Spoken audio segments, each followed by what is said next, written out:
مطلب یعنی وہ کیا کرتے ہیں، یعنی کبھی ہونٹوں کے وہ قصیدے پڑھتے ہیں، اور ایک شعر اور ہے کہ جو دیکھتے ہیں تیری زنجیر زلف کا عالم، جو دیکھتے تیری زنجیر زلف کا عالم، اسیر ہونے کی آزاد آرزو کرتے ہیں۔ اور اس طرح ایک شعر دو اور ہے کہ جان سے ہو گئے بدن خالی، جان سے ہو گئے بدن خالی، جس طرف نے تو نے آنکھ بھر کے دیکھا، جس طرف تو نے آنکھ بھر کے دیکھا۔ تو بہرحال یہ جو شاعر ہے، جو شعراء ہے، تو انہوں نے مختلف انداز میں یعنی مختلف قسم کی شاعری کی ہوئی ہے۔ بہرحال حسرت موہانی نے بھی یہاں پہ محبوب کی جو آنکھیں ہیں، تو آنکھوں کو یعنی تعریف کرنے کا ایک موقع ملا ہے، اور یہاں پہ حضرت موہانی نے یہاں محبوب کی آنکھوں کی تعریف کی ہے، اور وہ تعریف میں کہتے ہیں کہ چشم یار کا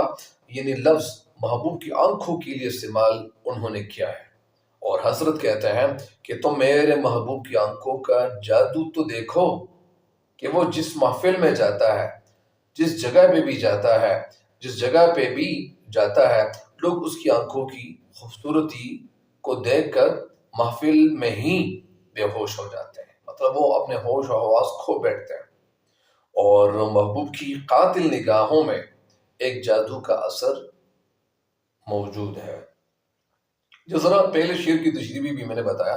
کہ کبھی کبھار لوگ یعنی لوگوں سے متاثر ہوتے ہیں، یا ان کی چال زر سے متاثر ہوتے ہیں، یا ان کے بالوں سے متاثر ہوتے ہیں، یا ان کی آنکھ سے متاثر ہوتے ہیں، یا ان کی پرسنالٹی سے متاثر ہوتے ہیں، تو شاعر بھی یہیں پہ یعنی جو محبوب ہے تو محبوب کی آنکھوں سے متاثر نظر آتا ہے۔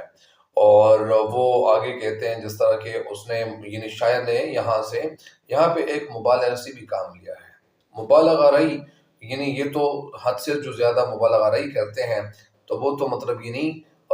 حد سے جو زیادہ جو مبالغہ آرائی کی جائے تو اس کو غلو کہتے ہیں، لیکن یہاں پہ مبالغہ آرائی ایک ایسی صفت ہے جس میں مطلب ایک بات کو شعراء جو ہوتے ہیں وہ بڑھا چڑھا کر پیش کرتے ہیں، جس پہ انگلش میں ایگزیجریشن کہتے ہیں۔ اگرچہ یہ بات درست ہے کہ کچھ لوگوں کی آنکھیں خوبصورت ہوتی ہیں، لوگ تعریف بھی کرتے ہیں اور دیوانے بھی ہوتے ہیں، لیکن ایسا ممکن نہیں ہے کہ آنکھوں کی خوبصورتی کو دیکھ کر یا اس میں جادو کا اثر دیکھ کر کوئی اپنے ہوش و حواس کو بیٹھے اور تمام محفل بے ہوش ہو جائے۔ لیکن اس مبالغہ آرائی کے باوجود شعر کا جو حسن ہے، شعر کے اندر جو ایک چاشنی ہے، جو ذائقہ ہے، وہ قائم اور دائم نظر آتا ہے۔ یعنی شاعر یعنی حضرت نے شاعری کا یعنی یہ اصل میں شاعری کا خاصہ بھی ہے، اور شاعری کا ایک وتیرہ بھی ہے کہ وہ جب وہ ذکر بھی کرتے ہیں محبوب کو، اور ساتھ ہی ساتھ یعنی وہ جو دامن ہے غزل کا وہ نہیں چھوڑتے، کہ وہ فلسفہ عشق اور باوقار اور جو مہذب انداز میں، جو سویلائز انداز میں، جو ایک اچھا انداز ہوتا ہے اس میں بیان کرتے ہیں،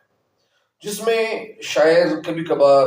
یعنی ان کی شکل و صورت، وہ رکھ رکھاؤ، اور کبھی کبھار تہذیب و اخلاق کا عنصر بھی اس کے اندر موجود ہوتا ہے۔ مطلب کہ جو شاعری کرتے ہیں تو وہ ایسے انداز کو اپناتا ہے کہ جس انداز کی وجہ سے یعنی وہ محبوب کا ذکر تو کر رہا ہوتا ہے اور محبوب کی خوبصورتی تو بیان کر رہا ہوتا ہے، لیکن محبوب کی خوبصورتی کو بیان کرتے کرتے یعنی جو حضرت موہانی ہے، تو یہ جو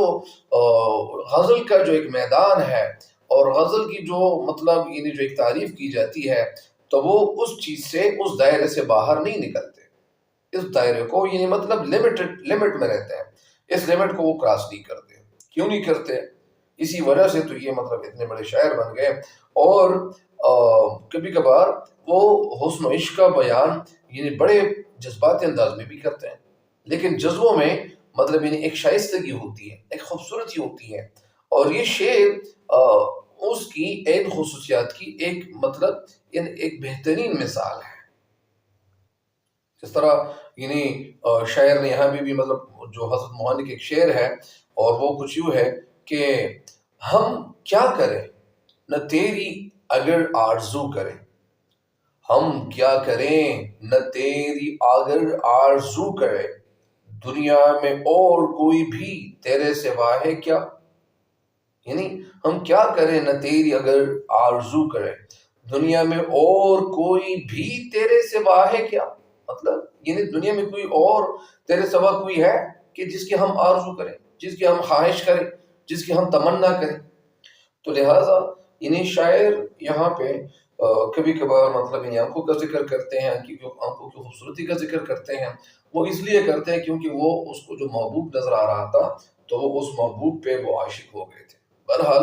امید ہے کہ انشاءاللہ میری جو ویڈیوز ہیں ان کی تشریحات ایک دوسرے کے ساتھ شیئر بھی ضرور کریں گے۔ کبھی کبھار یعنی شعر کی تشریح طویل ہو جاتی ہیں تو لہٰذا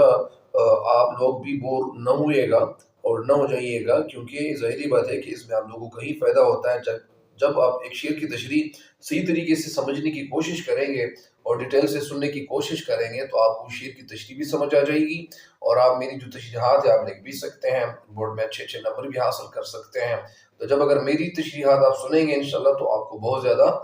مثلاً یعنی نمبر مل سکتے ہیں۔ بہرحال امید ہے کہ آپ میری ویڈیو ساری ایک دوسرے کے ساتھ شیئر بھی کریں گے، اور مجھے بھی خصوص دعا میں یاد رکھیے گا۔ تب تک کے لیے مجھے دیجیے گا اجازت۔ اللہ نگہبان۔